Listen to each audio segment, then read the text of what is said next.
Good morning, students. How are you all? I hope you all are doing well. You all are good. This is Vikram Sharma, music teacher, Sarvitkari Vidya Mandir Fazilka. So, students, today's topic is biography of उस्ताद अब्दुल करीम ख़ां। जी हाँ, आज हम उस्ताद अब्दुल करीम ख़ां के बारे में जानेंगे, तो video में बने रहिए। उस्ताद अब्दुल करीम ख़ां का जन्म 11 नवंबर 1872 को ज़िला सहारनपुर के गांव किराना में पिता काले ख़ां के घर हुआ। इन्होंने संगीत की शिक्षा अपने पिता और अपने चाचा अब्दुल से ली। इनके पुरखे अच्छे गायक और वादक थे।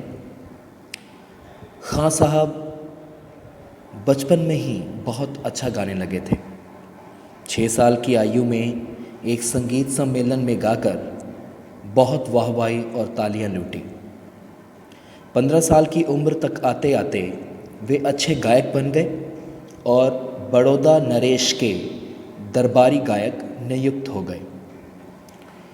बड़ौदा में आप केवल 3 वर्षों तक ही रहे। उसके बाद 1902 ईस्वी में प्रथम बार आप बम्बई गए और फिर मिर्ज गए। उच्च कोटि के गायक कलाकार होने के बावजूद ख़ां साहब की दिली इच्छा थी कि अच्छे संगीतज्ञ और श्रोता पैदा किए जाएं। इसलिए आपने 1913 ईस्वी के लगभग पूना में आर्य संगीत विद्यालय की स्थापना की। विविध संगीत जलसों के द्वारा धन एकत्रित कर आप इस विद्यालय को चलाते थे। गरीब विद्यार्थियों का सभी खर्च विद्यालय उठाता था। इसी विद्यालय की एक शाखा 1917 ईस्वी में ख़ां साहब ने बम्बई में स्थापित की और 3 वर्षों तक आप बम्बई में रहे। इन दिनों आपने एक स्वान माने डॉग, एक कुत्ते को बड़े विचित्र ढंग से स्वर देने के लिए सिखा दिया था। माने जो एक कुत्ता था वो भी स्वर लगाने लगा था, तो ये बहुत बड़ी बात थी। अनेक कारणों से सन 1920 में इस विद्यालय को बंद कर देना पड़ा और बम्बई छोड़कर मिरज में आकर पुनः निवास करने लगे। अब्दुल करीम ख़ां मीठी और सुरीली आवाज़ के मालिक थे। इनकी गायकी मींड और कणयुक्त थी। उनकी गाई हुई ठुमरी पिया बिन नाही आवत चैन बहुत प्रसिद्ध हुई। उन्होंने ठुमरी को सरल और लोकप्रिय बना दिया। वे ख़याल, ठुमरी, भजन और मराठी भावगीत बहुत अच्छे गाते थे।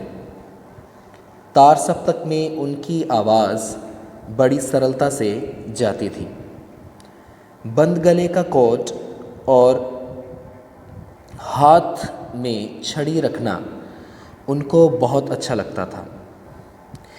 वे शांतमयी, दयालु और फ़कीरी तबीयत के थे, इसलिए उनकी आवाज़ में करुण और श्रृंगार रस बहुत झलकता था।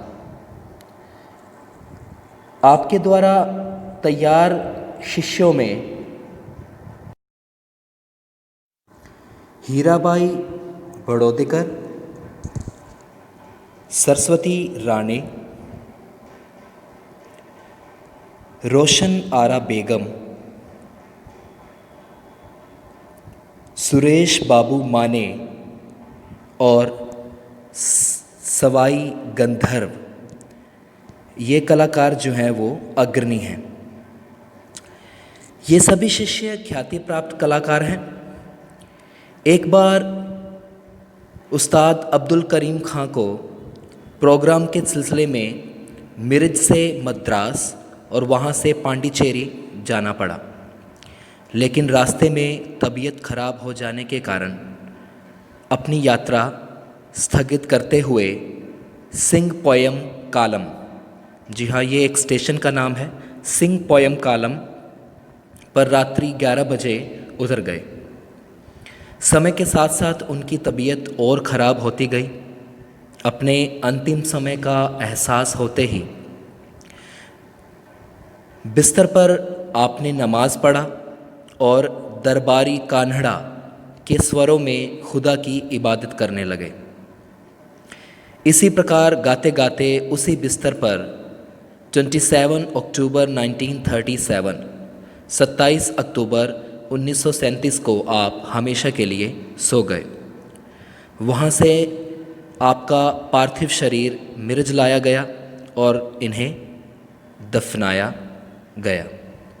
तो उम्मीद करता हूँ कि आपको अच्छे से समझ आया होगा। आपका दिन शुभ रहे। धन्यवाद।